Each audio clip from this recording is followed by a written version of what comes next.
It was only a matter of time before we looked at one of these bad adult cartoons that try and emulate Family Guy's style. Arguably the most prominent kind of bad cartoon. I may have criticized Alan Gregory and Slippin' Jimmy in the past, but to give them a little bit of credit, at least they weren't Family Guy clones. At least they tried doing their own thing. That doesn't mean they're good, of course, but, I can give them credit for not trying to emulate Family Guy's style. The fact that Alan Gregory and Slippin' Jimmy don't try to emulate Family Guy's style automatically makes them leagues better than a lot of other bad adult cartoons, including the cartoon that we are going to be looking at today, The Prince, a short-lived HBO Max show from 2021 that is about the royal family, which I know next to nothing about because I'm not British, I'm American. I feel like I don't need any knowledge or whatever on the royal family to know that this show is complete trash. The Prince was originally supposed to come out in, I believe, either April or May of 2021.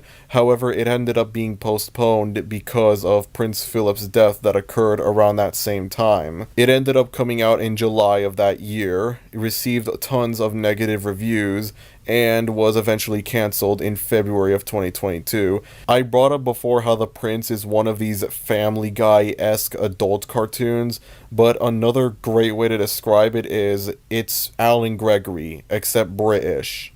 And a million times worse, partially because it's British. The first thing to take note of is the art style. It looks awful, unsurprisingly. A lot of the minor background characters have that pseudo Family Guy look to them, further, pushing the whole Family Guy clone thing that this show has. But the main highlights are the caricatures of the royal family, which looks terrible. What are these character designs, bro? Why are adult cartoons like this for real? This is another cartoon that will be near damn impossible for me to review. This is kind of like the polar opposite of Slippin' Jimmy. With Slippin' Jimmy, it was hard to review it because there was nothing to say about it at all. There was nothing noteworthy about it. It wasn't so bad it's good, but it wasn't offensively awful either. This, on the other hand, kind of speaks for itself as to why it's terrible. You just look at the art style and it's yeah, you already know it's garbage. There's no point in legitimately criticizing it, It just speaks for itself as to why it's bad. And the humor that this show has only further shows how bad it is, really. The titular prince is literally Stewie Griffin. That's it. It's Stewie Griffin. You know Stewie Griffin, you know the prince. It's just as simple as that.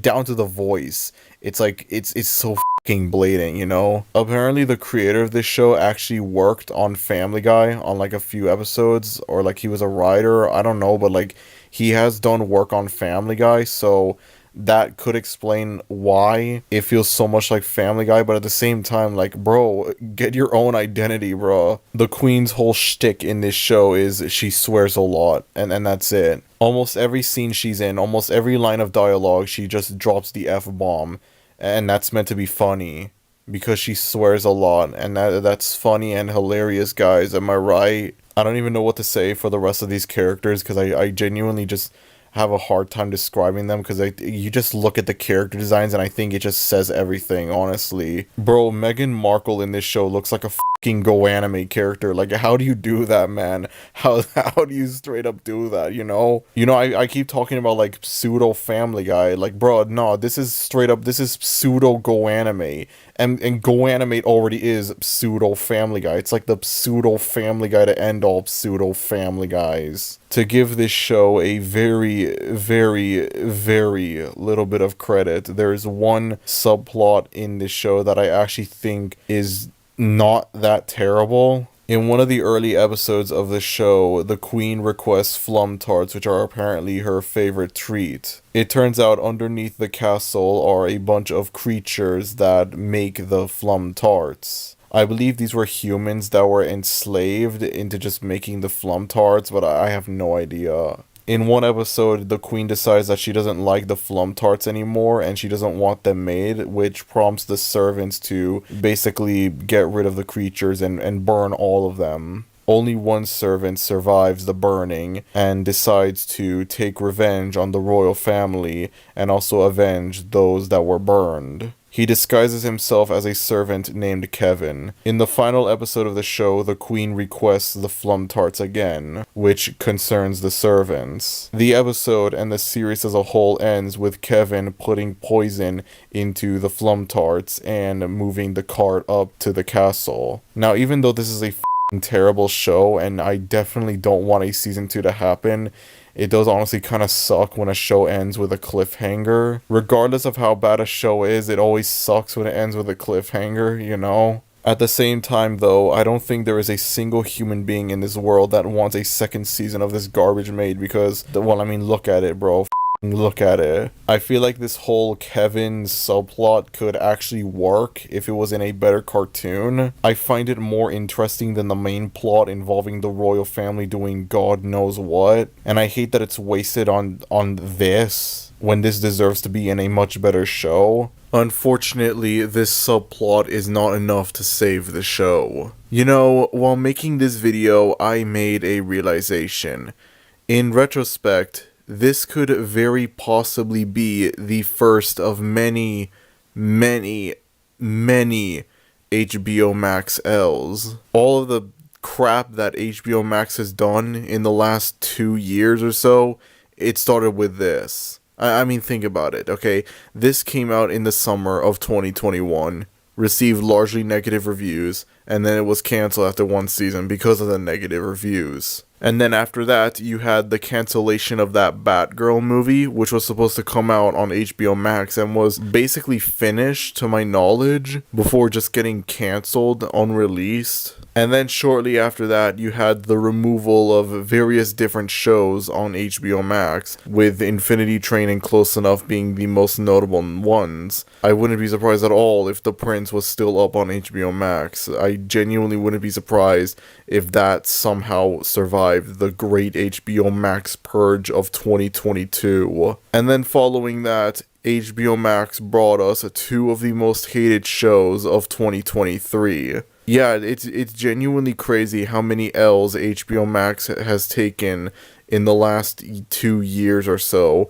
And it all started with this. You cannot convince me otherwise. You cannot tell me that this wasn't the beginning of the end for Warner Bros. And HBO Max. I'm aware that this is actually a Fox cartoon and not from HBO Max or Warner Bros. It's just simply distributed onto HBO Max. And I'm aware that this cartoon came out in mid-2021 before the Warner Bros. Discovery merger happened.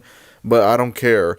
I still want to stick to my conspiracy theory that this is what caused the downfall of HBO Max and Warner Bros. This is what led to Velma and The Idol and the removal of a bunch of shows. You know, this led to that. You cannot convince me otherwise. We all pin the blame on David What's-His-Face over here, when in reality, Gary Janetti over here, he was the real criminal mastermind behind it all. He was the one that started it. Yeah, I might be stretching it a bit, but I won't lie, it is very interesting to see this be like the first of HBO Max's many L's. Like, it's actually insane. Anyways, I'm gonna try and describe what happens in at least one episode, the first episode of the show, just so you can get an idea of how truly awful this show is, for real. Every episode starts off with a message stating that the show is a parody that shouldn't be taken seriously, and that certain recent events, referring to Prince Philip's death that occurred shortly before the release of the show, won't be brought up because the show is, again, a parody. All that's good and well, but unfortunately, being a parody doesn't change the fact that this is one of the most agonizingly unfunny things I've ever watched, and if I were to be honest, I think this show actually kind of fails at being a parody. You would think that because this is a parody, there would be like critiques of the royal family, a political satire of the royal family, if you will.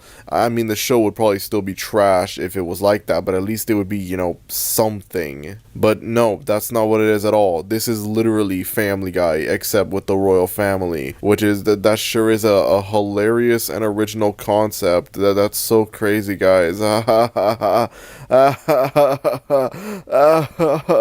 wish Clone High didn't get canceled when it first came out. Like, you have no idea. I've never even seen Clone High, but I just wanted to say that I have this gut feeling in me that if Clone High, like, kept going and became, like, a long-running show, it would probably have, like, the same, like, impact on adult animation that, like, The Simpsons and South Park and whatever had. Because it doesn't feel like, it feels different from, like, all other adult cartoons, you know? I have a conspiracy theory that if Clone High didn't get cancelled, the world of adult animation nowadays would be far different from what it is now. I don't know why, but I feel like there's a correlation between Clone High getting cancelled and most modern adult cartoons trying and failing to emulate Family Guy's style. I don't know how to further elaborate on this either. It just something that makes sense to me for some weird reason. Anyways, the first episode involves Prince George, the titular prince of the show, trying to get Kelly Ripa to follow him on Instagram. So he sets up an event where she and several other people can get knighted and become dames or something like that. I don't know, British people stuff. I'm too American to understand. Now, I want to imagine most of you watching this are going to be asking, who is Kelly Ripa? And I have no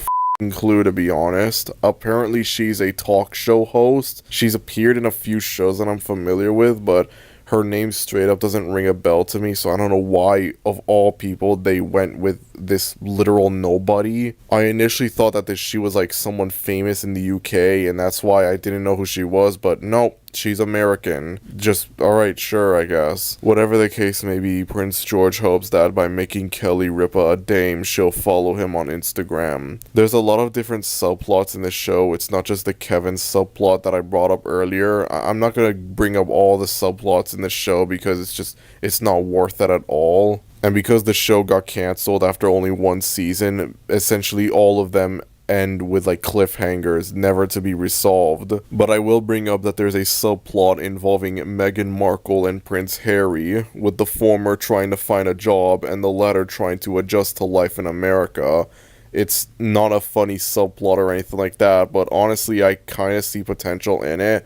I don't know, I have this feeling that like this probably could work, you know, a couple that used to live in the UK and like now they have to try and adjust to life in America, something like similar to that could possibly work. I'm not sure.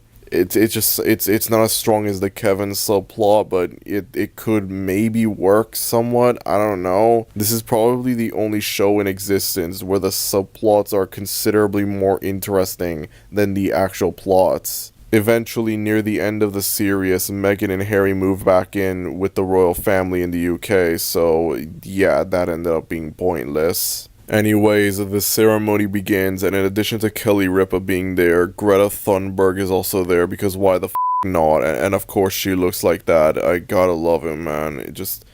I love adult cartoons so much. They're so good, guys. They're so great. I also want to bring up that she is in this for essentially no reason. Like, if they included her to satirize her climate change stuff, then at least that would be something, but no. They do literally almost nothing with her at all. The only thing they do with her is a joke at the end of the episode, where Prince George claims that it was freezing that day, meaning Greta didn't have much to say.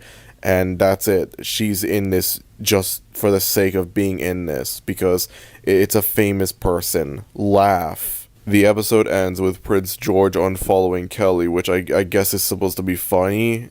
It's not very funny, like at all. And that's it. Admittedly, this was very brief, but I just really cannot be bothered to go into more detail about the episodes of this. This honestly does kind of speak for itself as to why it's bad. And I gotta be honest with y'all, in addition to this show being awful, part of the reason why I have like this really bitter, cynical attitude towards it is because this video has been in development hell for over 2 months. I started working on this video in early August and it was supposed to come out in the middle of the month, but numerous things caused me to delay the video over and over and over again, and eventually I just reached a point where I just wanted to get this garbage over with and just move on to other things, which is thankfully happening now after all this time. Something big came up in early August that forced me to postpone the video, and I wanted to have it out by the end of the month, and then the 1 year anniversary of the Queen's death was coming up, and I didn't want to deal with the whole, like, oh, it's disrespectful, bad timing, whatever, so I had to further postpone the video, and then I had like this, just a lot of stuff came up, and it basically just made me think, you know what, I'm just done. I just want to finish this and get it the over with now. So here we are now. The Prince is one of the worst cartoons I've ever seen, easily. I've genuinely never seen something just so unfunny like this. Something just so devoid of humor. And I swear, there are literal moments in this show where there is no jokes at all. They reference something and then, like, they don't follow it up with a joke at all. In one episode, there's a scene where Prince George brings up Demi Lovato coming out as non-binary, and that's it. That's the joke, if you can even call it that. He just acknowledges, oh, Demi Lovato is non-binary, good for them, and that's it. It has no effect on the rest of the episode. It's in there just because it serves no purpose. One of the episodes ends with a musical number involving all of the main characters of the show, and it is one of the hardest things I've ever had to sit through in my life. It goes on for like 4 minutes, almost 5 minutes, I believe, and it just never f***ing ends. It is awful. I really have a hard time trying to explain why this is bad. I think you just look at the character designs of the royal family, and that just, it explains everything for you. I had a really hard time deciding how this compared to the Red Ape family, especially given how this was meant to come out much earlier on. This was, I think, meant to be like the 6th episode or so of the show, and then it became the 7th, and then it became the 8th, and so on and so on. And like during that time, I watched the Red Ape family, and that became the worst cartoon. This was the worst cartoon I looked at prior to Red Ape Family. And upon rewatching it, I had a very hard time deciding if this was worse or if Red Ape Family was worse. I cannot decide it now. I've come to the conclusion that both are tied for being equally terrible. It is impossible for me to decide if I think this is worse or if I think the Red Ape Family is worse. And I'm probably gonna, like, you know, switch it around. Like, sometimes I'll think Red Ape Family is worse, sometimes I'll think the Prince is worse. I don't know. Whatever the case may be, this is a terrible show, and it is awful. Listen, you know, Family Guy is not a bad show, but like, I cannot deny the negative impact that it has had on animation history. I cannot ignore the large amount of garbage that it has spawned, and this is just the first of many. There are other Family Guy-esque cartoons that I have to look at on this series, and I am not looking forward to any of them. I can only hope that none of them come close to being as awful as The Prince. And I must bring up how crazy it is that this was the beginning of the end for HBO Max, the beginning of their downfall. It was this, and then it was the cancellation of Batgirl, and then it was the removal of various shows like Close Enough and Infinity Train and whatever, and then it was Velma, and then it was The Idol. It's genuinely mind-boggling to me. I hate this show. I really hate this show. It is one of the worst cartoons ever made. My god, I don't care if it's satire, I don't care if it's parody, it doesn't even work as a parody, because again, if this was like a political satire or something, then like sure, but it's not even that. It's literally, it's Family Guy, except with the royal family. That's such a great concept, oh wow. Yeah, this is garbage. I'm so sorry. I want to get this video out of the way, because this video has been in the works for like 2 months now, and I just want to finish it right now. So yeah, if you enjoyed this video, then be sure to like, and if you're new to the channel, maybe consider subscribing, as it would be greatly appreciated. Thank you everyone for watching this video, and I will see you all next time. Adios. We have looked at several different cartoons from streaming services before on this series, but I'm surprised it has taken us this long to look at a show from Netflix. That's right, nearly 30 episodes into the search for the worst cartoon, and somehow we have yet to look at a single Netflix cartoon. We've looked at cartoons from other streaming services, but not Netflix. Now, I am very much aware of a certain Netflix cartoon that I'm sure a lot of people are waiting to see me cover on this series. A show that stands as possibly their longest running animated series and one of the longest running Netflix originals in general. A show that came out in 2017 and has gotten a bad reputation since then, despite also simultaneously receiving critical acclaim somehow. Yeah, you know exactly which show I'm talking about. And as much as I would love, or actually no, I don't think I would love to do this at all, as much as I would love to sit down and watch this show and make a video on it, it's not the right time yet. It's simple as that. Which is why instead, we're going to be looking at Hoops, a short-lived Netflix series that only lasted 10 episodes. This show came out in August of 2020, received negative reviews when it came out, and was cancelled after one season in December of that same year. It's worth noting as well that in addition to this being a Netflix original series, it's also from 20th Century Fox. And considering the quality of some of their other shows that we've looked at on this series, I knew that I was in for a treat. The first thing you will notice about Hoops is that it has a very familiar looking art style. It resembles a certain cartoon that you need to have a high IQ in order to understand. I am of course talking about the one, the only Rick and Morty. Now, I've frequently mentioned before in this series that there are many bad adult cartoons out there that rip off Family Guy's art style. We've actually looked at one cartoon on this series that's ripped off Family Guy's art style, and there are tons of other shows, including one that came out very recently that rip off Family Guy's art style for some reason. But I've never seen a bad adult cartoon that rips off Rick and Morty's art style, so you know what? It's a nice change of pace, a breath of fresh air if you will. Admittedly, off-brand Rick and Morty isn't as ugly of an art style as off-brand Family Guy, so at least this show has that going for it. So, what is there for me to say about Hoops? Well, let's see. It's an adult cartoon.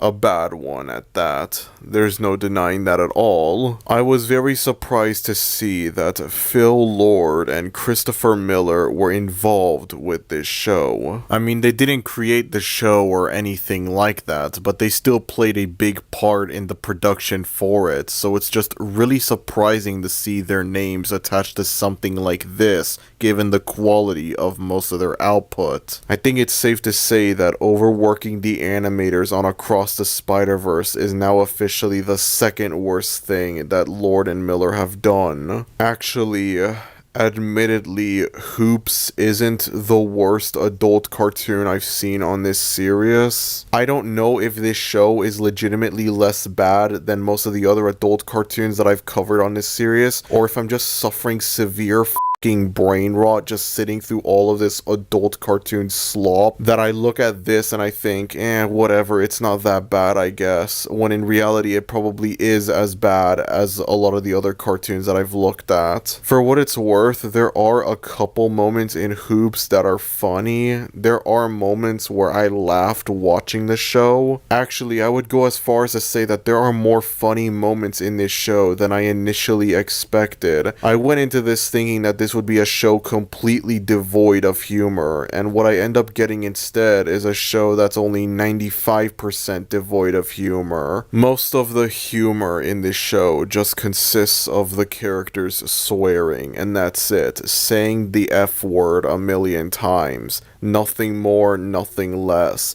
The bare minimum for comedy in an adult cartoon. Legit, the show starts off in a basketball game where serious protagonist Ben Hopkins abruptly stops the game to complain about how it's not fair that the team members on the rival team have the advantage of being taller than the team members on his team. I rewatched that scene for this video, and I kid you not, there are 14 swear words in it. 14 swear words. Just watching this whole scene, I just thought to myself, oh god, I have to sit through 10 entire episodes of this garbage, don't I? You see, I frequently clown on Has Been Hotel for thinking that excessive swearing is funny, but the truth is, there are a lot of bad adult cartoons that do this. There are other adult cartoons that I've looked at on this series that have this same problem, and there are tons of other adult cartoons that I've yet to look at on this series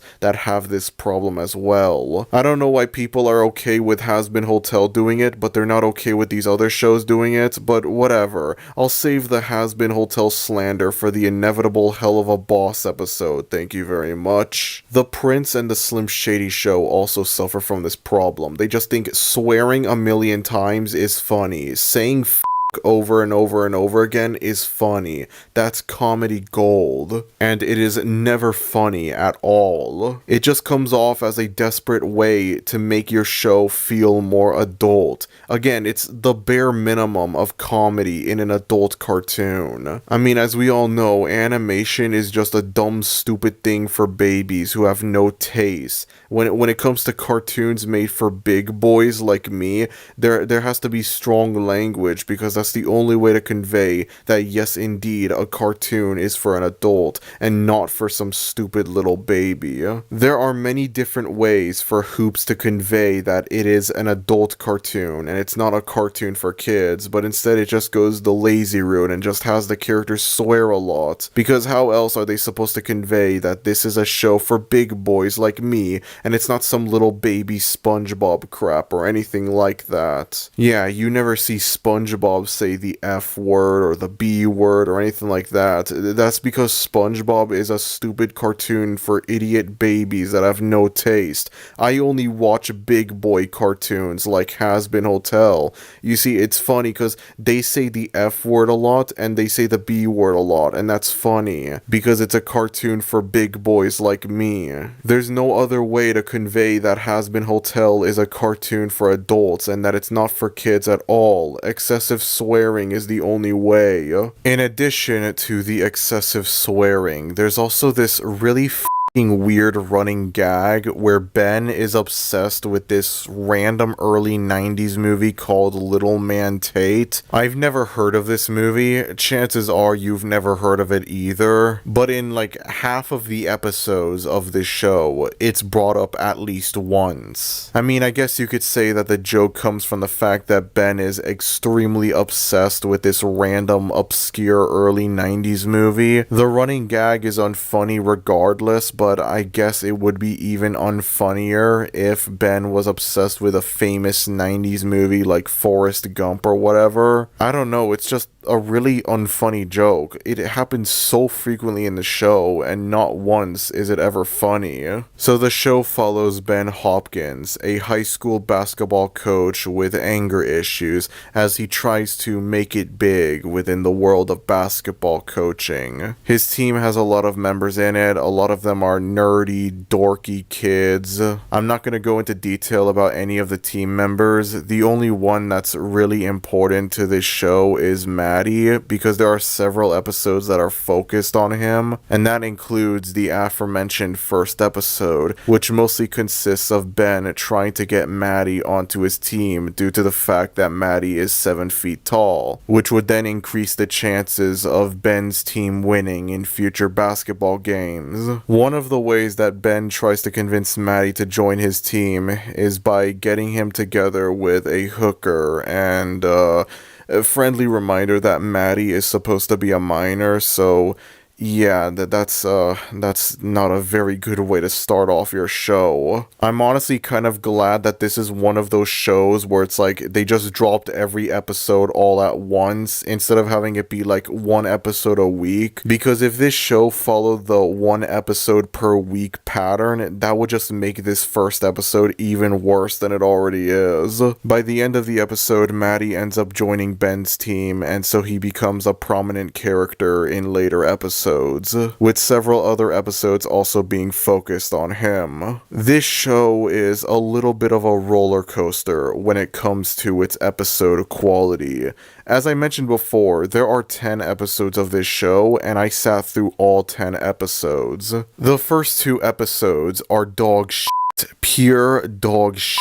They are just not funny at all. I think the first episode of the show is probably the worst one, if I were to be honest. The second episode isn't as bad, I guess, but it's still just really unfunny. And then the third episode is still not good, but it's also a little bit better than the first 2 episodes, and it does have a few funny moments in it. It's another Maddie-centric episode. A teacher assigns Maddie a test, and if he fails the test, he can't play in Ben's team anymore. Most of the episode is just Ben trying to bribe the teacher into letting Maddie pass, regardless of how he actually does on the test. Most of the episode is unfunny, but surprisingly, there's a subplot in it that's semi-funny to me. I don't know why, it just kind of is. Ben is watching The Godfather, and he's watching a scene where a dead horse, a literal dead horse, is in someone's bed, which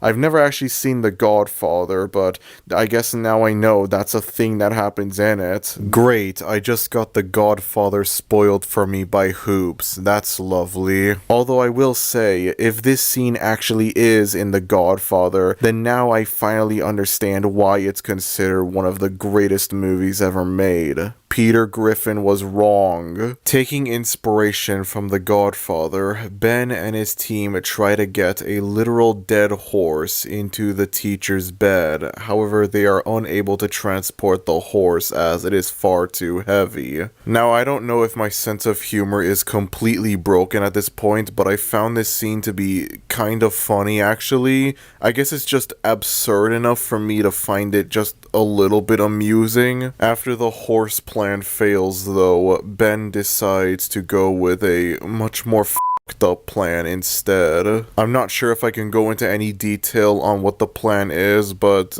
I will say it does hinder whatever enjoyment I got out of the horse subplot. Maddie speaks up to Ben, believing that his plan isn't a good idea at all and that it's not worth it. And as it turns out, that was part of the test. Maddie telling Ben that this isn't the right thing to do, it's not worth it, he'll take the test normally. It's not a great episode, but you know what, at least I got a little bit of enjoyment out of the horse subplot, so you know what, I'll give it that. And then we move on to the 4th episode, which, dare I say it, is actually surprisingly decent, kinda. In the episode, Ben's team receives a sponsorship, and at first Ben is excited about this, only to then learn that the sponsor is his dad's steakhouse. Ben doesn't have a very good relationship with his dad, Barry Hopkins, who I guess was a former basketball player who later went on to open his own steakhouse. I think in one episode it stated that Barry wanted Ben to work at his steakhouse with him, but Ben wanted to focus on coaching instead. I'm not sure. Midway into the game, as Ben's team is clearly losing, Barry promises that everyone attending the game would get free steaks at his steakhouse if Ben's team wins the game. As Barry is certain that Ben's team will not win the game, and so he won't have to give all of the people attending the game free steaks, as there are a lot of people that are watching the game, which further pisses Ben off. Later into the episode, Ben vents out to his team that he hates his dad and he wants to be more successful than him and stuff like that. And as it turns out, the team members all hate their dads for various reasons. Ben's team goes back out into the game, imagining that their rival team members are their dads, which pisses them off and makes them better at the game. And then at the end of the episode, much to Barry's surprise, Ben's team ends up winning the game and everyone gets free steaks. I don't know what it is about this episode, but it was surprisingly kind of enjoyable. It's the only decent episode of the show, I would say. The few rare funny moments that are in this show, they mostly come from this episode. So, I gotta give it to this show. There aren't that many bad adult cartoons that I've looked at on this series that have like a standout really good episode or anything like that. The remaining 6 episodes of the show are all just consistently bleh. There are a couple funny moments scattered throughout these next few episodes, but they are few and far between. There's also a couple offensively bad moments in these episodes, but again, they are few and far between, so yeah, I'll take it, I don't care. The biggest crime that these next few episodes commit is that they're just unfunny, but I'm not offended by them or anything like that. This isn't like The Prince or Fairview or anything like that where it's like, oh my god, it's like the worst thing I've ever seen and it's insufferable.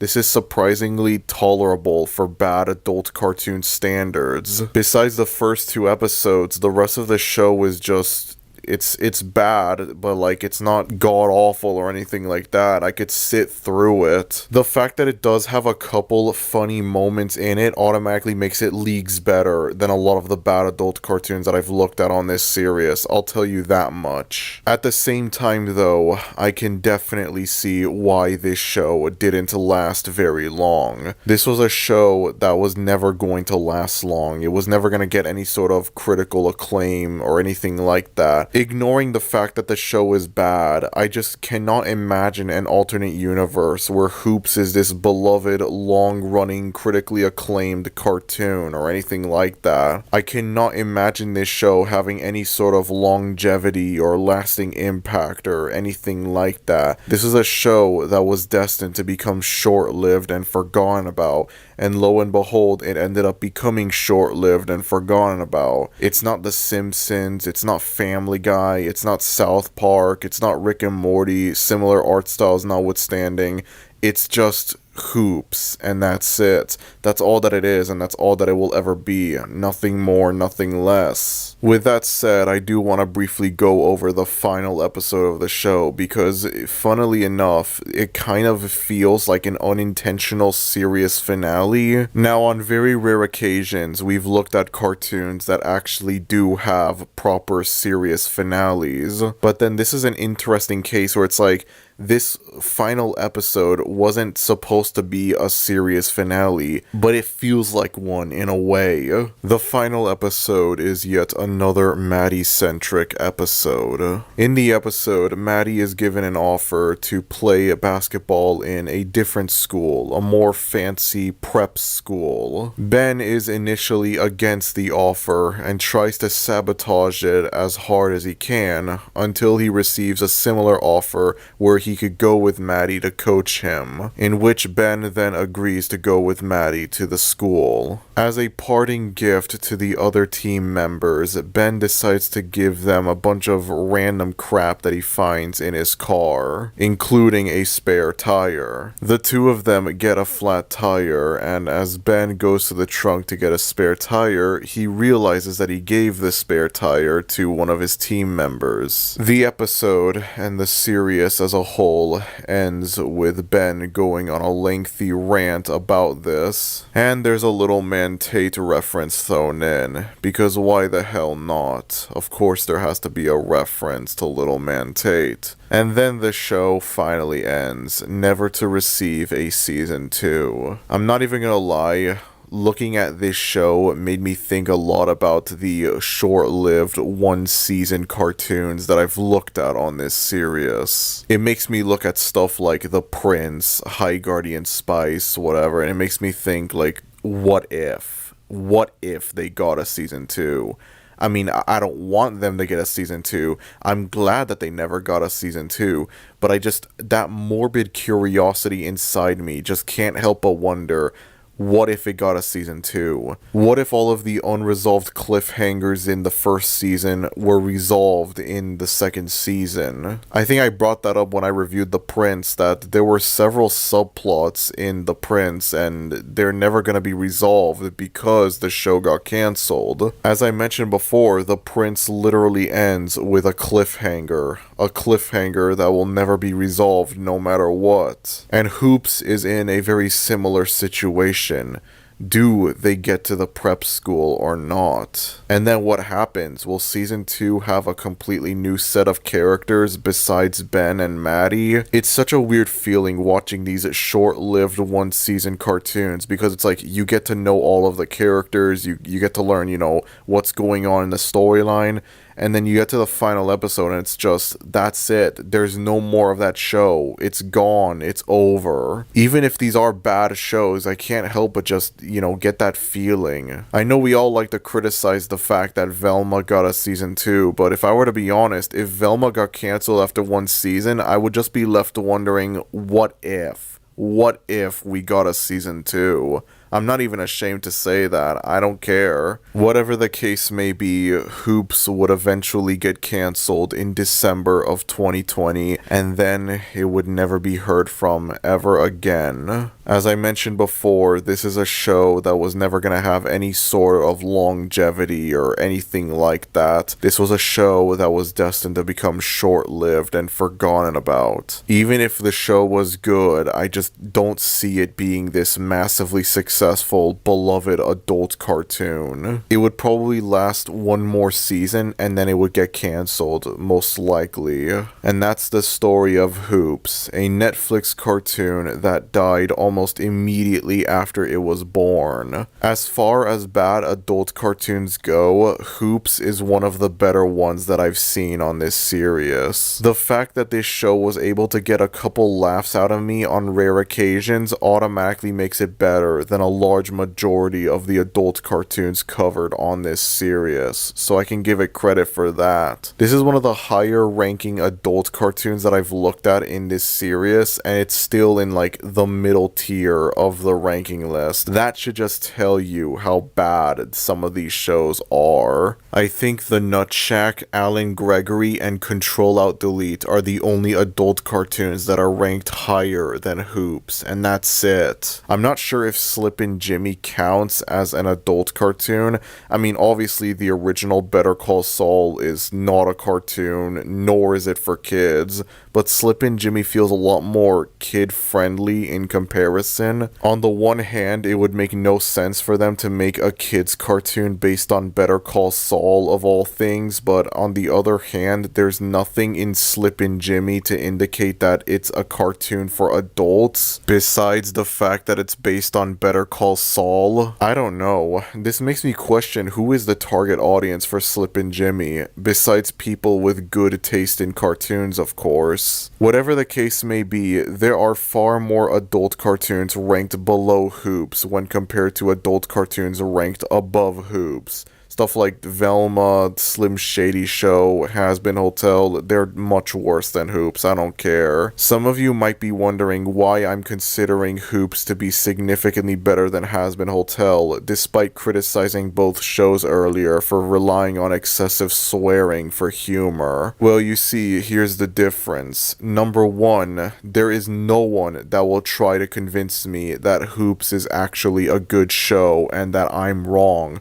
whereas people, they have done that for Has-Been Hotel. I just know it. They have and they will try their hardest to convince me that I'm wrong about Has-Been Hotel. Number two, as mentioned before, there are a few rare funny moments in Hoops. I laughed a couple of times watching Hoops. I don't think I ever laughed once watching Hazbin Hotel. So yes, even though both shows rely on excessive swearing to be funny, and neither one is funny because of that, there are a couple funny moments in Hoops when compared to Hazbin Hotel. Therefore, Hoops is the better cartoon. Sorry, not sorry. It honestly felt weirdly refreshing to have an adult cartoon that was kind of tolerable in a way. The first two episodes really made me think that this would be the worst piece of shit I've ever seen in my life, and it ended up being not as bad as I expected. It's still a bad show, but for Search for the Worst cartoon standards, for bad adult cartoon standards, this is a great show, honestly. Anyways, that's about it. If you enjoyed this video, then be sure to like, and if you're new to the channel, maybe consider subscribing, as it would be greatly appreciated. Thank you everyone for watching this video, and I will see you all next time. Adios.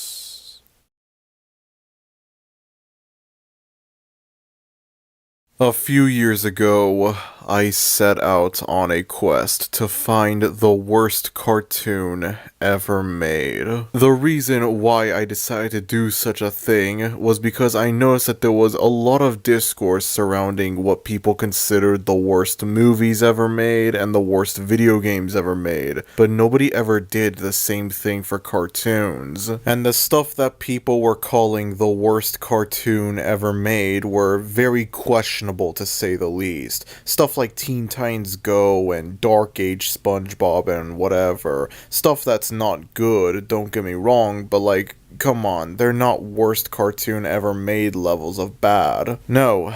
I knew that there had to be stuff out there that was far worse than Teen Titans Go and Dark Age SpongeBob. And it's with this that I decided to take on a very long, very painful journey to find the worst cartoon ever made. Along the way, I would find tons of perfect candidates for the worst cartoon ever made. Some more controversial than others. Several cartoons that I think are the nadir, the absolute lowest point for animation as an art form. Stuff that makes me think, oh damn, animation can really be this f***ing bad, huh? Who would have thought? And it just keeps on going. It seemingly never ends at all. Just when I had thought I found the worst cartoon ever made, I find a cartoon that's somehow even worse. And so today, here we are with a milestone episode. 30 episodes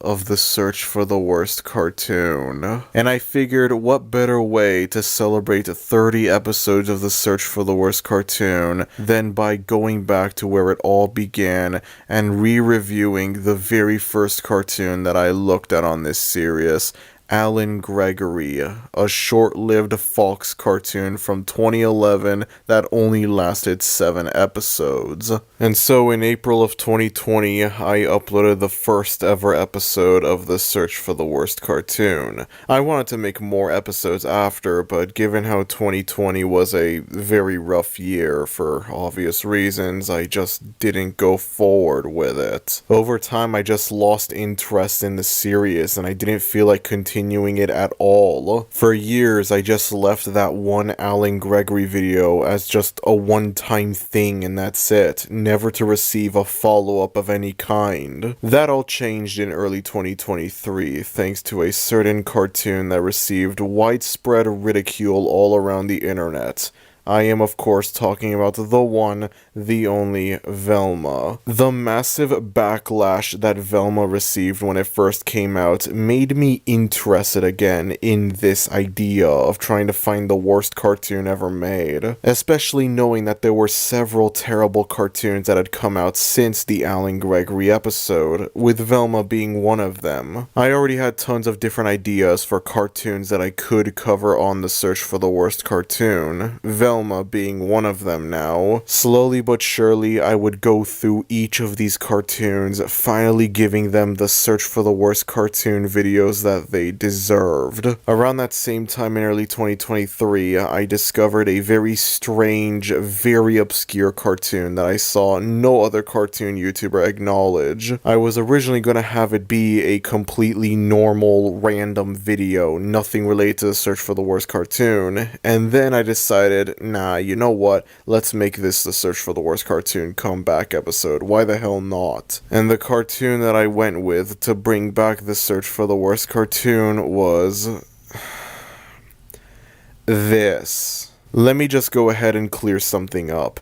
If anyone claims that in the latter half of 2023 I tried to start a massive lost media search for a crappy web cartoon based on a crappy sitcom made by a weirdo obsessed with feet, no, I didn't. I would never do such a thing. Never, I'm telling you. Anyways, going back on topic, throughout the beginning of 2024, I had been planning to revisit two cartoons that I had previously looked at on this series, because I didn't like how the original episodes for them turned out. Our cartoon president and Alan Gregory. I didn't like how the original episodes covering these two shows turned out, and I thought that they were in dire need of a remake. I also thought that it would make sense to have the 30th episode of the search for the worst cartoon be dedicated to me revisiting the first cartoon that I ever looked at on the series to celebrate the milestone. And so, alas, here we are again, back to where it all began.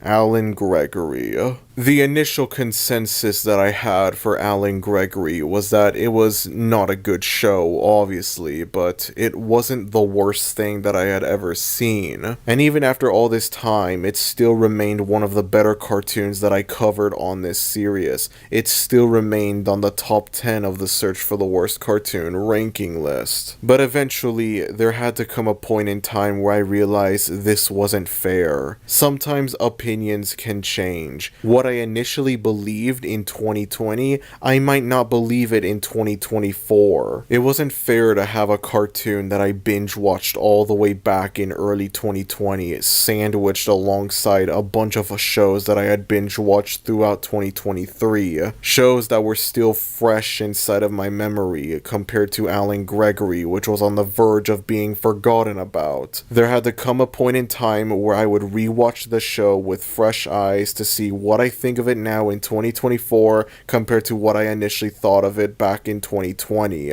After giving our cartoon president a proper chance and thinking, oh wow, this is much worse than I initially made it out to be, I was ready for the same thing to happen to Alan Gregory. I was ready to rewatch this show and think, holy crap, this is so much worse than I initially made it out to be back in 2020. I was ready to rewatch this show and think, how was this still in the top 10 of the search for the worst cartoon ranking list? This is garbage. This is awful. I was ready for that. I really was.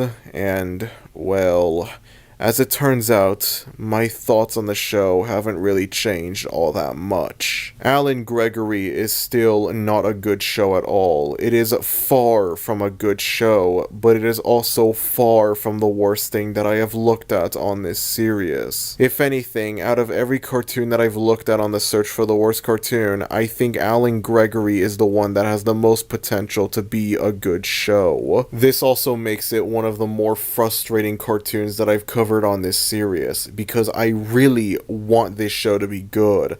I see a good cartoon in this. I really truly do. I don't really get to say that a lot for the cartoons that I look at on this series, but with this, I do think that this could have been a good show. There are a lot of things that could have made it a good show. I want it to be a good show, but it just isn't. The premise of this show has potential. The show follows Alan Gregory de Longpre, a pretentious, spoiled, rich kid who lives with his equally pretentious father, Richard de Longpre, Jeremy, Richard's romantic partner, and Julie, Alan's adopted sister. For most of his life, Alan Gregory was homeschooled by Jeremy. However, as a result of the 2008 recession affecting his family, Jeremy has to try and find a job to help support the family, meaning that he is unable to homeschool Alan. This also means that for the first time in his life, Alan Gregory has to attend regular grade school. Again,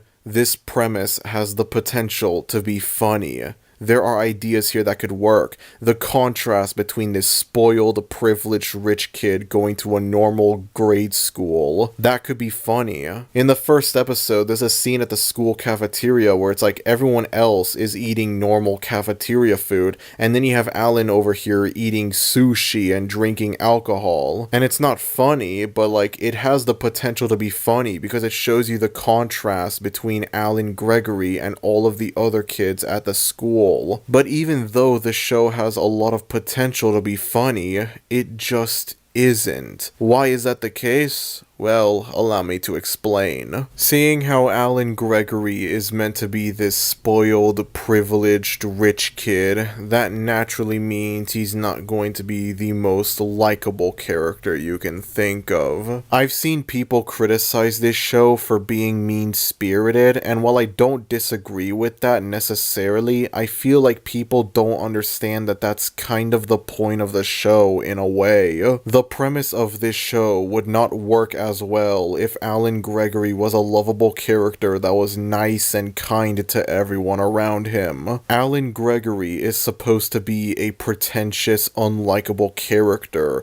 The problem is, I think they made him a little too pretentious and unlikable, to the point where it's not very entertaining to watch him. Alan Gregory as a character is supposed to be annoying to the other characters around him, but funny to us, the audience, and instead he's annoying to both the other characters around him and us, the audience. As it turns out though, Alan is not the only unlikable character in the show, as you also have his father, Richard de Longpre. Fortunately though, these are the only two really unlikable characters on the show. In contrast to Alan and Richard, Jeremy and Julie are a lot more normal. They're a lot more likable in comparison, and so naturally that ends up making them the butt of a lot of jokes on this show, especially Jeremy. Again, the problem with these two characters is not necessarily that they're unlikable. The problem is that they are too unlikable, to the point where it's not funny to watch them. It is possible to make a show that has unlikable main characters, but still have it be funny despite that. Unfortunately, Alan Gregory misses the mark by, again, making Alan and Richard too unlikable. If there's one thing I will say about Richard specifically though, it's that whoever voiced him on this show clearly had fun voicing him. Whoever voiced Richard was probably the only person to have fun working on this entire show. There's clearly a lot of energy and dedication put into voicing this character, and it just makes me wish even more that Richard was a funny character. Richard has all of the ingredients that could potentially make him a funny character, except for the main one, the humor. And that's a shame if you ask me. On the topic of voice acting, the titular Alan Gregory is voiced by none other than Jonah Hill. Yes, Jonah Hill. I should have brought this up much earlier into the video, but Alan Gregory does have a very big name attached to it. As a matter of fact, not only does Jonah Hill voice the title character, but he's also one of the 3 creators of this show as well. In contrast to Richard, it feels very off hearing Jonah Hill's voice coming out of this character. Maybe that was intentional, maybe that's part of the joke that you wouldn't expect this character to sound like Jonah Hill, I don't know. With that said though, I do want to go over the other big problem with this show, As a matter of fact, I think this is the biggest problem with this show. I would be willing to let the unlikable nature of Alan, Gregory, and Richard slide, considering the fact that, again, the show wouldn't work if these characters were likable. Again, there's still that potential for these characters to be funny, even if they are unlikable characters. With this, though, there is no potential for it to be good. There is no way for it to be good at all. The only way that this could possibly be good is if it wasn't in the show at all. In the first episode, Alan gets in trouble for drinking alcohol at school, and as a result of that, he is sent to the principal's office, where we meet Principal Gottlieb, in which Alan Gregory immediately falls in love with her, despite the fact that she is an elderly woman. Now, this is something that I'm supposed to consider funny. The audience is meant to watch this and think it's funny, but it's not funny at all. The first time Alan meets Principal Gottlieb, there's a really disturbing up dream sequence that, like, I don't even know if I can go into any detail about it. I sure as hell am not gonna show you a single frame of it, that's for sure. It's just so uncomfortable and unfunny. The good thing about this, though, is that of the 7 episodes of the show, this subplot is only featured in 3 of them. The first episode, the second episode, and the 7th and final episode. It's briefly brought up in the 3rd episode, which focuses on a school dance, but it's not really the main focus of the episode, and it is not brought up at all in episodes 4 to 6, so, you know, that's a plus, I guess. Again, it would be much better if this whole subplot of Alan Gregory being in love with the principal was not in the show at all, but it's not really in the show that much, so I mean, I guess that's something. I don't know. If there's one thing I will say about Alan Gregory, though, it's that it went through like a breeze. I don't know if it's because this show is only 7 episodes long, or if it's because I've already seen this show before, but this was an unusually quick cartoon to get through. I started watching the first episode of the show, and then before I knew it, I finished watching the 7th and final episode, just like that. Now, I have sat through a lot of short-lived cartoons on this series, but none of them felt as quick to get through as Alan Gregory did. This thing, for whatever reason, was just a breeze to get through. I was able to sit through all 7 episodes like they were nothing, which is something that I cannot say for the other short-lived cartoons that I've looked at on this series. Hoops, for example, is only 3 episodes longer than Alan Gregory, and yet it felt much longer to sit through in comparison. Has-Been Hotel is only 2 episodes longer than Alan Gregory, at least at the time of making this video it is, but it felt much longer for me to get through in comparison. So you know what, I'll give this show a little bit of credit for that. It was weirdly quick to get through. Again, maybe it's just because I've seen this show already. Even if it's been years since I watched it, still, I have seen it before, but I don't even know if that's the case. This show felt unusually quick to get through, so you know what, I can't really complain that much. It ended before it ever really began, and considering how unnecessarily long the episodes of Our Cartoon President were, considering the absolute slog it was to get through that show, I'm not complaining at all that Alan Gregory was something quick to get through in comparison. Something else that I will acknowledge about this show is that, for bad adult cartoon standards, Alan Gregory is at least original and unique. I understand that this show came out in 2011, long before Family Guy clones became a thing, but still, this felt different from the other bad adult cartoons that I looked at. Not only because this has the potential to be a really good show, but also because, like, I don't know, it just kind of feels like its own thing. For better or worse, there aren't really that many other adult cartoons that are like Alan Gregory. But that kind of makes the show even worse in a way, because then it's like, this has the potential to be a really good show. It has a premise that could potentially be really funny, and it doesn't feel derivative of Family Guy or whatever, like a lot of other bad adult cartoons do. This actually feels like its own thing. And that makes the fact that this show is bad, that makes it even worse. I already brought this up in the Hoops episode, but I figure I might as well bring it up here again. Watching all of these terrible, short-lived one-season cartoons has given me some weird fascination with them. Just the idea that, like, these were shows that could have had that potential to grow and become the next big thing, but they didn't. They never became the next big thing. They were all cancelled and subsequently fell into obscurity. In the Hoops episode, I brought up how looking at these one-season cartoons just makes me think, what if? What if they got a season 2? And I especially felt that with Alan Gregory. As soon as I finished that final episode, I just sat down thinking, that's it? I just sat through it, I guess. I sat through every episode of this show. There is no more of this show after this episode. It just ceases to exist after that. It just makes me think, like, what would a hypothetical season 2 be like for this show? Let's say in an alternate universe, despite the show receiving poor reviews, it gets renewed for a season 2. Would that season 2 be better than season 1? Would it actually improve on season 1's flaws?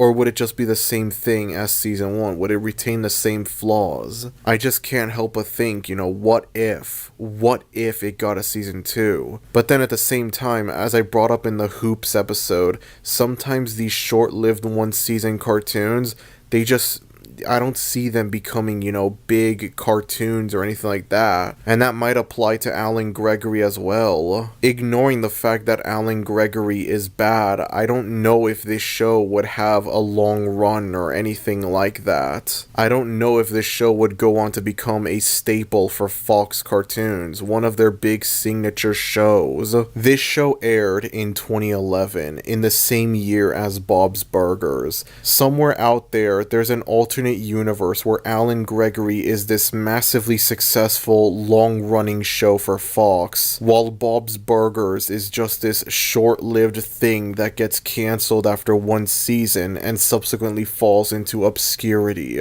And I am genuinely curious as to what that universe looks like. Ignoring the fact that the show is bad, I have to wonder, would it have any sort of longevity? Would it have any sort of legacy to it? Ignoring the legacy it has now of being one of the most infamous bad cartoons ever, what legacy would Alan Gregory have in this alternate universe where it's a good show? So as I mentioned before, Alan Gregory ran for only 7 episodes, and so naturally I would watch all 7 episodes for this review. When I first looked at the show back in 2020, I remembered there was one episode that stood out. There was one episode of this show that I thought, hey, this was actually pretty good when compared to the rest of the show. That being the 6th and penultimate episode of the show. So as mentioned before, Alan has 2 fathers, Richard and Jeremy, and this episode focuses on him trying to find his biological mother. He finds a woman in a diner that he believes is his mother, and so he sets up a date between Richard and the woman. Throughout the show, Richard is explicitly gay for Jeremy,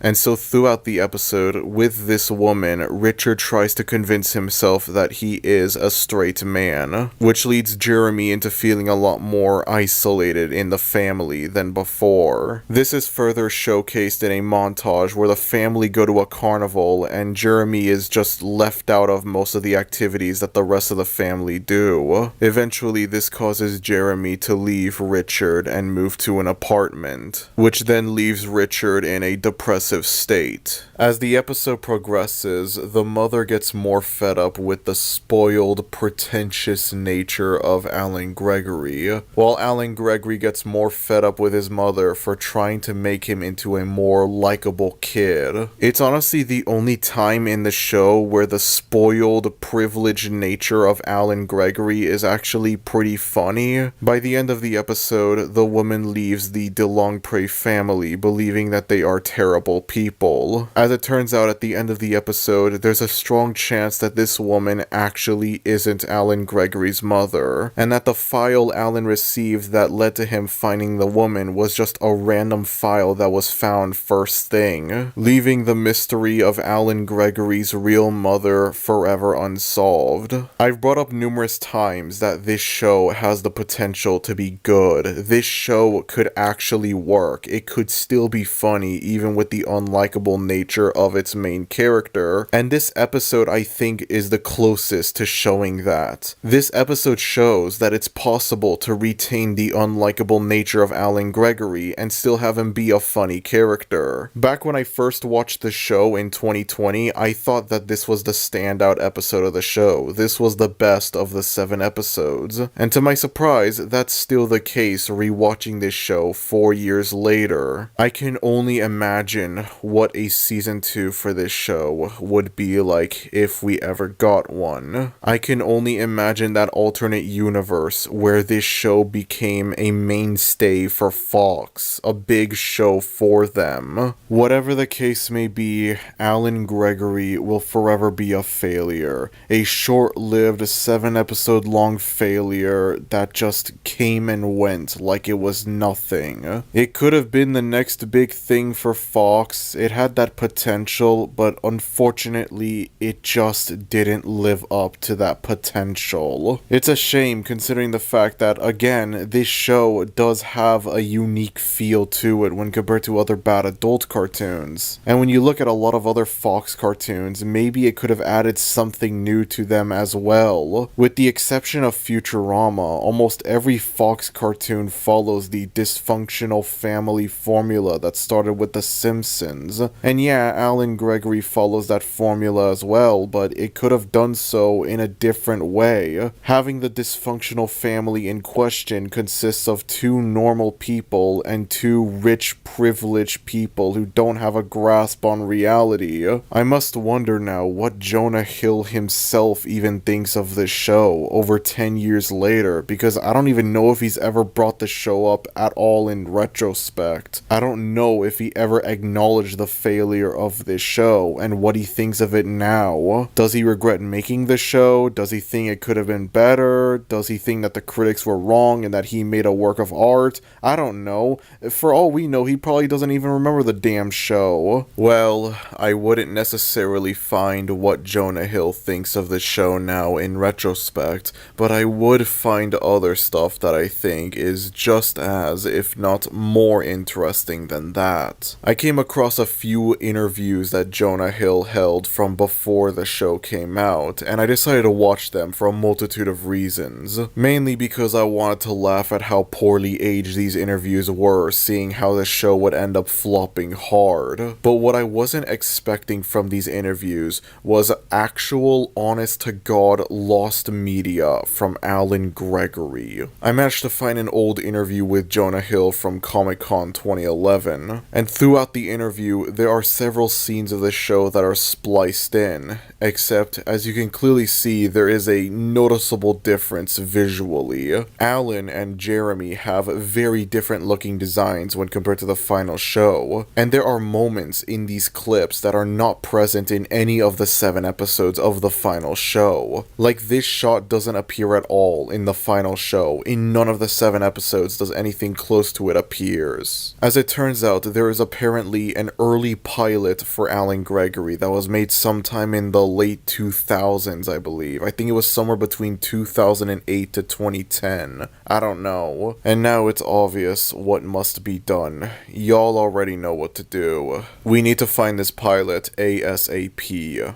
There's a possibility that this pilot could end up being better than the final show, and that it could show you the potential that this show had to be good, but then there's also a chance that the pilot is just as unfunny as the final show. Either way, I don't care. We need this pilot to be found. I don't care at all. Forget Lil Sam and Cat. This is the new thing that we're into, baby. This is the new thing we're doing. Another interesting thing that I would find is an article, a text-only interview that Jonah Jonah Hill had. I'll link this in the description below for you to read. But there was one question in particular that interested me. The interviewer asked if Alan Gregory would become a more likable character as the show continued on, to which Jonah replies by saying that Alan Gregory is an unlikable character, but deep down he's also insecure about himself. He puts on this pretentious, unlikable personality, but deep down he's insecure and he wants to be respected by everyone else,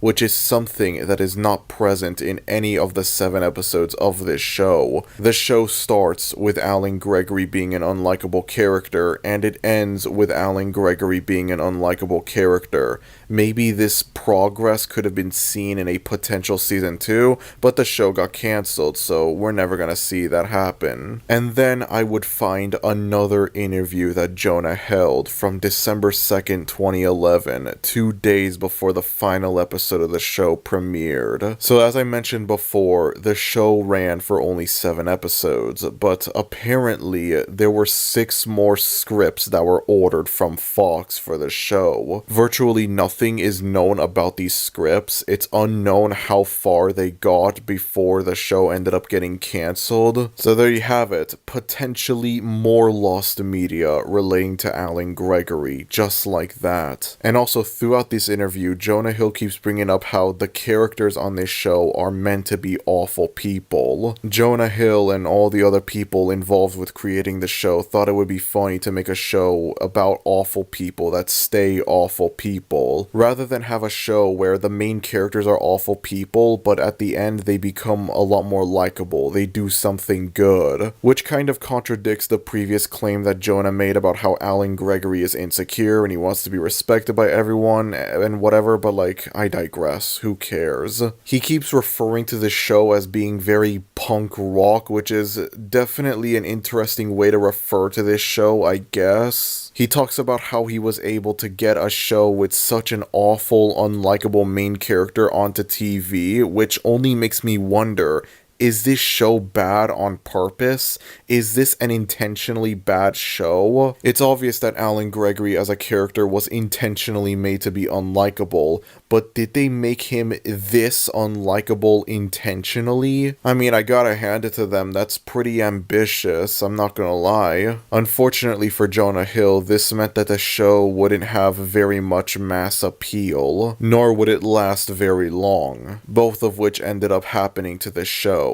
But now I have to wonder, was this show made bad on purpose? Is this show intentionally bad? No, that cannot be the case at all. Something like the Red Ape Family, I could see being intentionally bad, because like what is the Red Ape Family, honestly? The Red Ape Family is some cheap, low-effort internet cartoon made by one guy in his basement. This is a proper cartoon. This had an entire team behind it. This is competently made. It aired on national television alongside The Simpsons and Family Guy. To make a show this bad on purpose is just, I have no idea, honestly. I don't know if that makes it more ambitious or not, but it's definitely something. Oh yeah, you know how I said the show wouldn't have much mass appeal as a result of its main character intentionally being extremely unlikable? Yeah, well, as it turns out, it seems that this show had a very small fan base at the time. I would read old articles from when the show got cancelled in early 2012, and I would look through the comments and I would find people expressing disappointment that the show got cancelled. You guys remember a few years ago when there was that whole meme that like Rick and Morty is a show for smart people, you need to have a high IQ in order to understand Rick and Morty? Yeah, I think Alan Gregory might have been the precursor to that, because I would come across quite a few comments talking about how Alan Gregory was actually a smart show and only dim-witted people wouldn't understand it, only dim-witted people would not find it funny, etc. I would specifically come across people complaining about the fact that Alan Gregory got cancelled while Bob's Burgers got renewed for a season 2, which is really weird to look at in retrospect. Of course, there were also comments from people celebrating the fact that the show got cancelled, believing that nothing of value would be lost. But it did seem like there was an extremely small fan base for this show, and to be honest, I could kinda see this show getting a cult fan base if it weren't for how unlikable its main character is, and if it weren't for the principal subplot. And so now I'm just left wondering, what do I make of this show? Is this show actually kind of good? Is this a misunderstood masterpiece? Are the critics wrong? I don't know. I mean, I guess if the extremely unlikable nature of Alan Gregory was intentional, then mission accomplished, I guess. This show technically succeeded in what it set out to do. And so even though I don't really like the show all that much, even though it doesn't really have much mass appeal, I can kind of respect what it tried to do. I keep talking about how this show has the potential to be good, but what if it never had that potential to begin with? What if the show had its own other potential and it fully lived up to that potential? To have a main character that's just extremely loathsome and unlikable. I have no idea. Again, this could probably be a lot easier if I could find something from Jonah Hill talking about what he thinks of the show now in retrospect, but I could find literally nothing at all, so there's a strong chance he doesn't remember the show at all. Either that, or he's ashamed of the show and he doesn't want to be reminded of its existence because he's embarrassed by it. It could go either way, really. There are funny moments in this show. They're rare, but they are there. And as I brought up in the Hoops episode, if a bad adult cartoon is able to make me laugh only 2 or 3 times in its entire run, that's enough to make me consider it better than a large amount of bad adult cartoons where I just sit there staying emotionless, not laughing once at all. Even after all this time, Alan Gregory is still one of the better cartoons that I've looked at. Maybe that's in part because of the potential that it has. I don't see The Prince being a good show at all. The Prince has zero potential to be a good show, but Alan Gregory has that potential to be good. So even though Alan Gregory is not a good show, it is far from the worst thing I've ever seen on this series. I still have it in the top 10 of the Search for the Worst Cartoon ranking list, but upon rewatch I decided to move it down slightly lower. It still remains in the top 10, but it's only 2 spots lower. It's still one of the higher ranked cartoons I've looked at on this series. At least I can give credit to the show for being a breeze to sit through. It ended almost immediately after it began, and I got through these 7 episodes like they were nothing. The original feel that this show has as well is another thing that adds to it. Again, I understand that this came out long before Family Guy clones became a prominent thing, but still, it feels nice to have a bad adult cartoon that feels like, something different. Something that isn't trying to ape Family Guy style or anything like that. Something that feels like its own thing. I wish it could have been executed better, but oh well, happens, I guess. Anyways, that's about it. If you enjoyed this video, then be sure to like, and if you're new to the channel, maybe consider subscribing, as it would be greatly appreciated. Thank you everyone for watching this video, and I will see you all next time. Adios.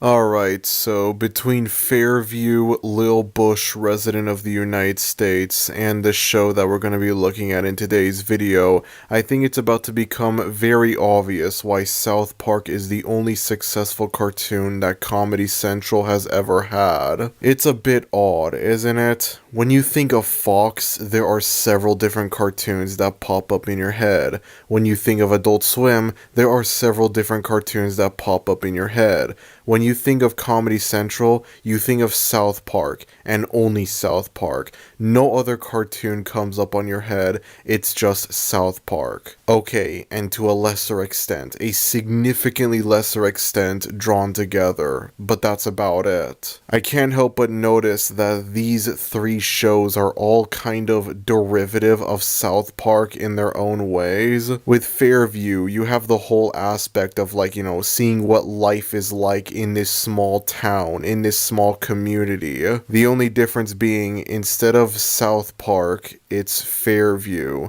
totally original, totally new concept, do not steal. And then the latter two shows take the edgy, offensive style of comedy that South Park has, and unfortunately they both fail at successfully replicating that style. It's very interesting to me, the idea that like these people went into Comedy Central, pitched these shows expecting them to become the next South Park, because that's really what these feel like. I guess in a way it kind of makes sense, you know, South Park is Comedy Central's flagship show. It's also the only cartoon they have, the only successful cartoon that they have, and so in a way it kind of makes sense that all these other people, they want to try and copy South Park. They want their show to become the next South Park. It's kind of the same thing with Fox when you really think about it. They made a very successful, very acclaimed cartoon about a dysfunctional family, and so by coincidence, I don't know if it is a coincidence or not, it feels more like a coincidence than with Comedy Central, almost every subsequent Fox cartoon would follow the dysfunctional family formula that The Simpsons started. King of the Hill, Seth MacFarlane's 3 cartoons, Bob's Burgers, even some of the short-lived forgotten cartoons follow the formula. So in a way I kind of see it, you know? When a network has a flagship show, I guess it makes sense that some people want to make their own version of that flagship show. The problem is though, you run the risk, more likely than not, of having your show be a failure. And so today we're going to be looking at one such failure.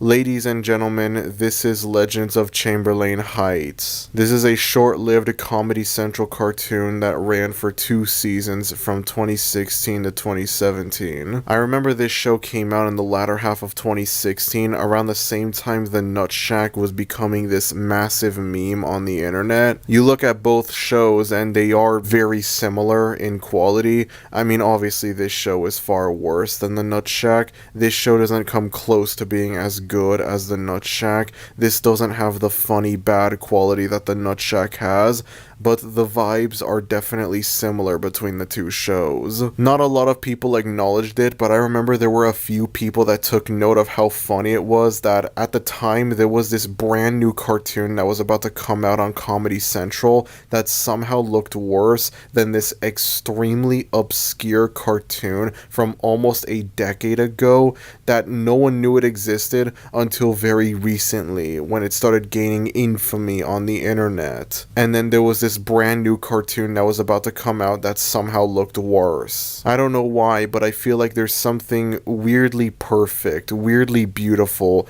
having this show come out around the same time that the Nut Shack was becoming a meme online. Again though, as I mentioned before, Legends of Chamberlain Heights is unfortunately nowhere near as funny bad as the Nut Shack. In all honesty, I think this show reminds me a lot more of the Slim Shady Show, which I find to be a lot more pathetic in a way. Legends of Chamberlain Heights is a proper cartoon. It has a bigger, more professional team behind it, and it aired on television. It aired on a major television network. So it's just extra pathetic to think that quality-wise, it's on par with this extremely obscure, low-budget web cartoon from the very early 2000s. You take one quick look at the Slim Shady Show, and it's pretty easy to conclude, yeah, this had a very small team behind it. And then you look back on Legends of Chamberlain Heights, and it's somehow on par with the quality of the Slim Shady Show. This considerably more recent show that had a bigger team behind it and aired on a major television network, somehow it's on par with the Slim Shady Show in terms of quality. Damn. The most surprising thing is, though, this show is not funny bad like the Nut Shack as previously established. However, it's not offensively bad either, like the Slim Shady Show. I'm genuinely just as surprised as y'all are. You take one quick look at this art style and it's like, how the hell do you think this is going to be good, let alone even remotely tolerable? But to my surprise, even though Legends of Chamberlain Heights is garbage, it's kind of tolerable garbage. Even if the art style says otherwise, I really gotta stop judging books by their cover, I know. So So the show follows the adventures of three boys named Grover, Jamal, and Milk, who, similarly to the main characters of Lil Bush, feel very derivative of the four main characters of South Park. I will say though, I kinda like the chemistry between the three main characters of the show. I think they have the potential to be funny. I'm not saying they are funny, I'm saying they have that potential. I could see them being funny characters. The whole thing with the odd one out of the group, Milk, is that he's white, but he tries to be black. He pretends to be black. He does everything he can to convince himself that he is black, even though he clearly isn't. He tries to gain street cred, hood cred, whatever, but in reality, he grew up living in a nice mansion. Again, it's not very funny in the actual show. The execution isn't funny, but I think the idea of it could be funny. The idea of it could work, maybe. I'm not sure how I could be able to further elaborate on this, but I do see potential in these three characters being funny. I do kind of like the chemistry between them. It could be funny seeing them together, and yet it isn't for some reason. Well, actually, there's a few reasons I could think of as to why it's not funny. This show feels very 2016, I will say that. I don't know if that's necessarily a good thing or a bad thing, but you watch this show and yeah, it feels very much like a show that would air in 2016. This show ran from 2016 to 2017 and it shows. There are no other years where this show could have aired. As if that wasn't enough, this show sometimes includes references that like you watch the show now and it's like, oh yeah, this was definitely made in 2016. There's an episode where Grover enters a video game tournament and like he wins one of the practice rounds, I believe, and he could be seen dabbing, and it's like,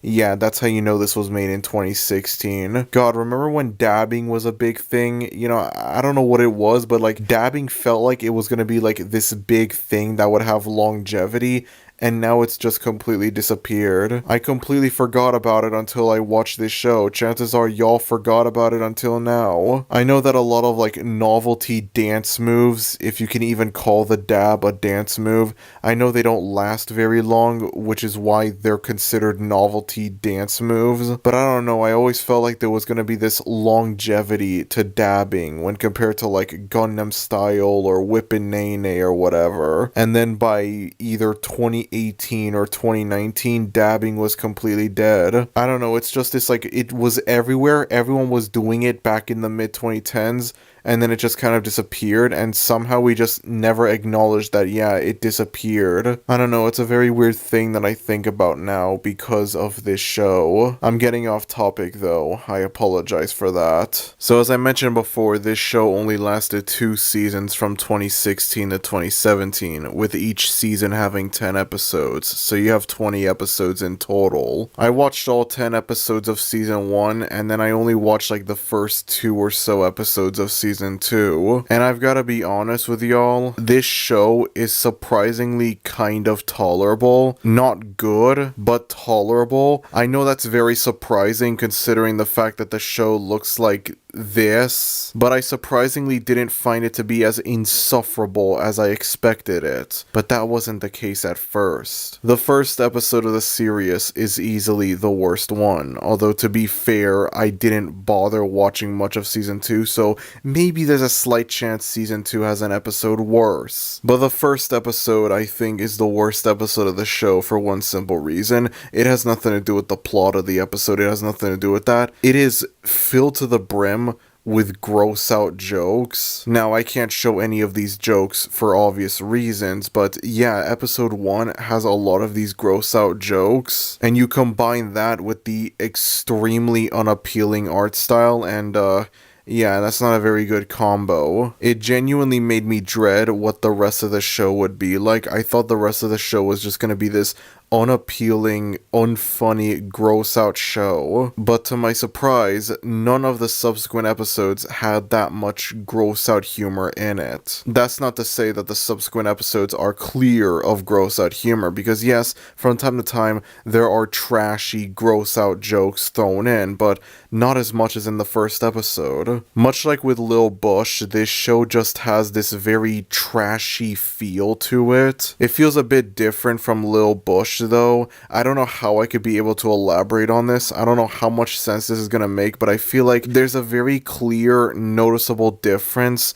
between 2007 trashy and 2016 trashy. You watch Lil Bush and you just know, oh yeah, for sure this came out in 2007. You just know it. And it's the same thing with this, where again, this feels very much like a 2016 cartoon. And once again, even though I understand that this show is supposed to be trashy with its humor, that doesn't make it funny. I'm not going to criticize the show because it's supposed to have this trashy feel, but I'm not going to call it funny either. I gotta be honest, this is one of those self-explanatory bad cartoons. It's hard for me to criticize this because it just kind of speaks for itself.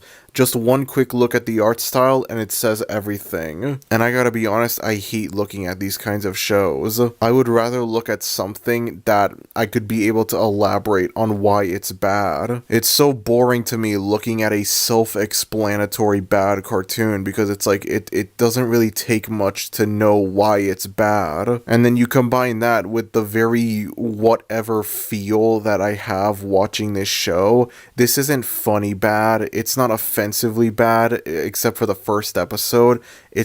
It's kind of boring more than anything else. In a way, I kinda would have preferred if the rest of the show had the same offensively bad quality that the first episode had, because at least then there would be more for me to say about the show. At least I could go into detail. Sometimes there are cartoons that I've looked at that are like very self-explanatory as to why they're bad, and yet I go into detail about why they're bad regardless. It's extremely obvious why Control Alt Delete is bad, and yet at the same time it's fun talking about why it's bad. That's not the case with this show. More than anything else, I just felt kind of bored watching this show. There's never a funny bad moment. You know, sometimes these shows, like, there are rare occasions where they can have a funny bad moment. There's nothing like that here.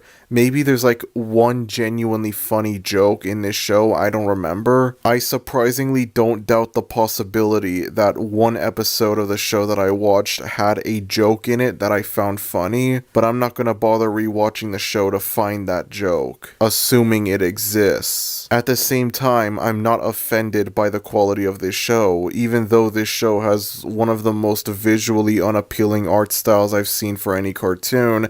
It's not like offensively bad, it's just in the middle. It's not funny bad, it's not offensively bad, it's boring bad, which I think is the worst kind of bad in a way. I guess it could be a little bit funny looking at how much this show desperately tries to be the next South Park. Like, you just look at the overall feel and style of the show and it's like, yeah, they're clearly trying to be like South Park. But even then, eventually, the novelty of that kind of goes away. And at the end of the day, what you end up getting is your average bad adult cartoon, except this one does something a little bit differently. Instead of ripping off Family Guy, it rips off South Park. Wow, what a huge difference. Something notable that I want to bring up about this show is there is one episode that seemingly predicted Kobe Bryant's death in early 2020. I'm not joking about this either. I'm being 100% serious. This is real. There's an episode of the show where the internet gets shut down throughout the world, and so all of these like riots and stuff end up happening. And so as the three main characters are trying to get to safety, they end up stumbling upon a crashed helicopter with Kobe Bryant in it. As we all know, in January of 2020, Kobe Bryant would end up dying in a helicopter crash, and this was all the way back in 2016 when this episode aired. I believe when people first noticed this, Comedy Central issued out a statement saying, please don't share this clip around out of respect for those who lost their lives in that helicopter crash. And I'm not bringing this up to be disrespectful or anything like that. I'm bringing it up because it's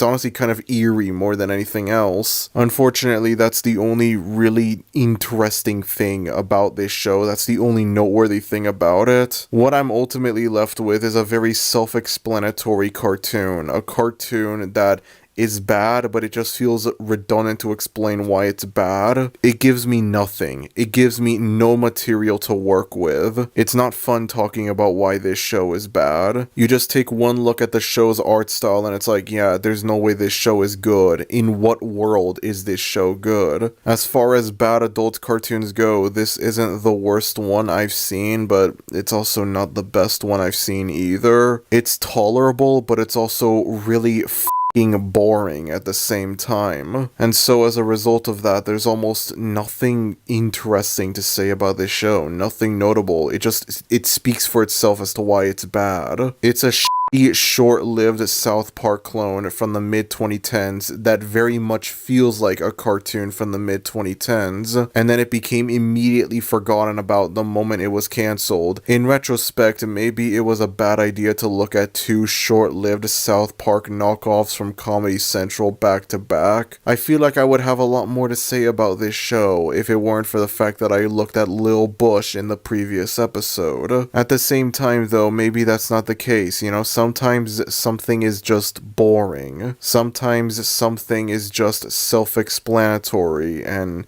you know, you really can't do much about it. You really can't do much about it at all. Anyways, that's about it. If you enjoyed this video, then be sure to like, and if you're new to the channel, maybe consider subscribing, as it would be greatly appreciated. Thank you everyone for watching this video, and I will see you all next time. Adios.